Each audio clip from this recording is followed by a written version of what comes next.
Olá, amigos. Estamos aqui para começar um novo projeto. E um novo projeto tem de ser começado porque, na verdade, temos de enfrentar uma nova situação. Não é? O nosso país está passando por dificuldades, digamos assim, muito importantes. Né? E nesse conjunto de dificuldades, nós precisamos ir colocando as cartas sobre a mesa, saber o que é que cada um de nós pensa, imaginar outras possibilidades, criar outros mecanismos, criar, bom, um meio de sair dessa situação que, sem dúvida nenhuma, é bastante complicada.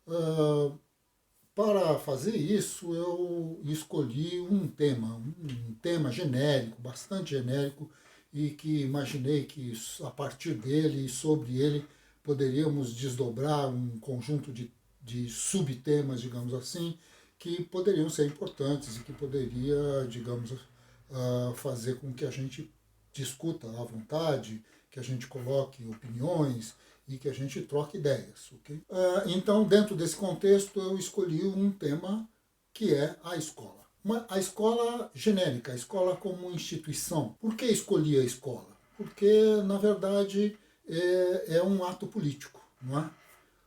A escola não é uma instituição que caiu do céu, a escola é uma instituição socialmente construída dentro de determinados contextos e determinados interesses, e justamente por isso é que é possível discuti-la, e a partir dela é possível discutir o que está acontecendo não só no Brasil, mas na América Latina como um todo, ou na Europa, ou, bom, questões de ordem absolutamente planetárias. O que eu gostaria, então, de colocar de início é que nós estamos discutindo a instituição com o maior nível de capilaridade do mundo. Não existe nenhuma outra instituição, nem mesmo as instituições de saúde estão tão distribuídas, tão dissolvidas, digamos assim, e disponíveis, às vezes com bastante problemas, mas assim, disponíveis em sociedades tão diferentes, em condições tão divergentes. A escola existe em todos os continentes, em todos os países. Escolas existem em grandes cidades, escolas existem em aldeias, escolas são instituições muito ricas e podem também, e na sua grande maioria, não passam de palhotas ou de instituições extremamente pobres, onde uma única pessoa desempenha todos os papéis que a gente poderia imaginar como papéis necessários ao funcionamento da instituição. A escola pode ser, inclusive, uma ferramenta, digamos assim, de uso de manipulação política, porque a escola pode deixar de ser aquele lugar da produção da cultura, da reprodução da cultura, da consolidação das relações culturais, para ser exclusivamente um centro de assistência social, de distribuição de comida, de distribuição de roupas ou de qualquer outra coisa desse tipo. Ou então até de controle, não é?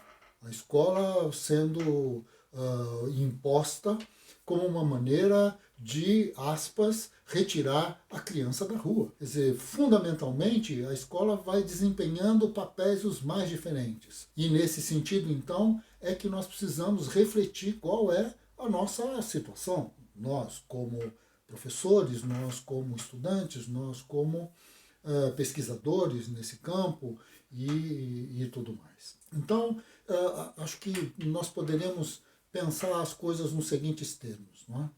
Se nós temos uma instituição a partir e dentro da qual e com a qual as ideias fluem ou são bloqueadas, as pessoas perguntam ou são reprimidas, as pessoas criam ou simplesmente são inibidas em relação a isso, mas que de alguma maneira existe uma mudança radical entre o que significa a educação da família, das instituições familiares, das instituições onde um pequeno grupo de pessoas vão reproduzindo ideias, comportamentos, perspectivas para as novas gerações, sair destes grupos e entrar para dentro da escola é fazer uma mudança radical nas nossas vidas. É ir para a vida do coletivo, é começar a falar uma língua falada por milhões e não falada somente pelos nossos pais e amigos e companheiros e tal.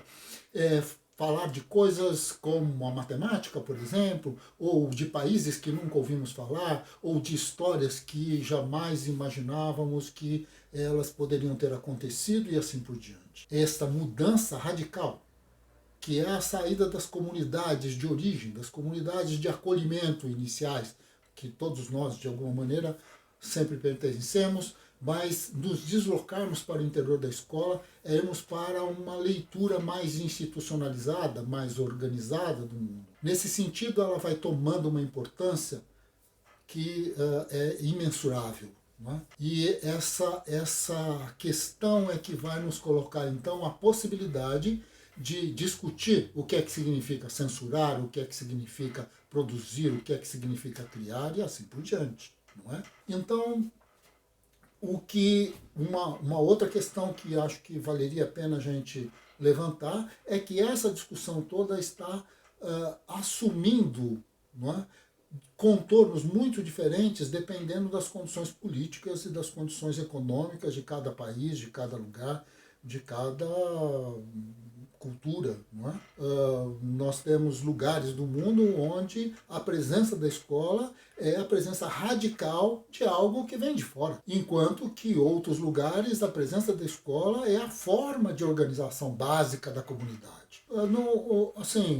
Nós não podemos simplesmente imaginar que a escola vem para o bem. Né? Assim, ela não é um bem genérico, um bem inquestionável. Na verdade, muitas sociedades agrícolas resistem, né, com a presença da escola porque sabem que seus filhos, quando vão para a escola, ao voltar, já não querem mais fazer aquele tipo de trabalho daquela maneira e naquelas condições. De toda forma, nas grandes cidades, nos países capitalistas, onde as relações estão mais amadurecidas, a presença da escola é a condição de reprodução da força de trabalho. Digamos que, em linhas gerais, a gente poderia dizer que a escola é a condição da acumulação primitiva. Não é?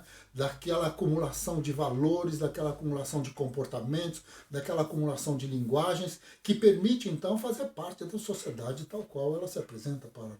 Minha gente, o seguinte, este projeto ele tem esse sentido, ele tem um sentido de colocar em discussão uma instituição e, a partir dessa instituição, colocar em discussão os diferentes movimentos que fazem, então, com que famílias, pessoas, milhões e milhões e milhões de seres em todo o mundo, todos os dias se movimentam e vão em direção à escola, e saem da escola, e são professores, e são alunos, e são pais, e são responsáveis, e são muita coisa. É este o sentido da questão, ok?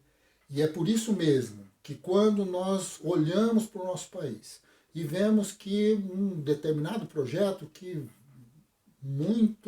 de forma muito ainda tênue, não é? Começou a ser imaginado nos anos 60, final dos anos 50, começo dos anos 60 do século passado, e que propunha então algum tipo de escola um pouco mais aberta, um pouco mais voltada à produção do conhecimento, à ideia de pesquisa e etc. e tal, e que tudo isso foi absolutamente sufocado pela ditadura. Assim, de uma maneira ou de outra, a partir de 68, fundamentalmente, e do ponto de vista legislativo a partir de 73, nós vamos tendo um sufocamento generalizado dessa condição. E vamos ter também um sufocamento generalizado do entendimento do que é ser professor, de qual é o papel do professor, de qual é o papel dessa instituição, de qual é o papel do material didático e assim por diante. Na situação em que estamos vivendo, no país em que estamos vivendo, tudo isso está colocado em questão outra vez. Se houve entre os anos 80 e os anos 2010 algum tipo de movimento no sentido de reformar currículo, no sentido de buscar novos caminhos, esses caminhos estão sendo profundamente sufocados a partir de outras perspectivas, a partir de uma censura do pensamento, dos professores, dos livros e tudo mais. Então, é nesse contexto que nós vamos produzir essa série de vídeos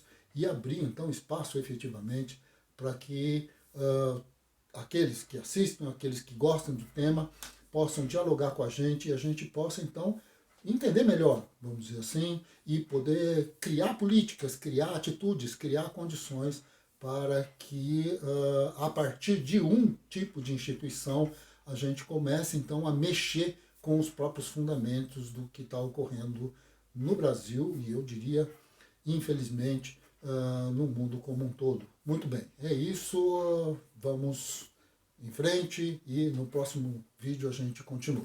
Muito obrigado.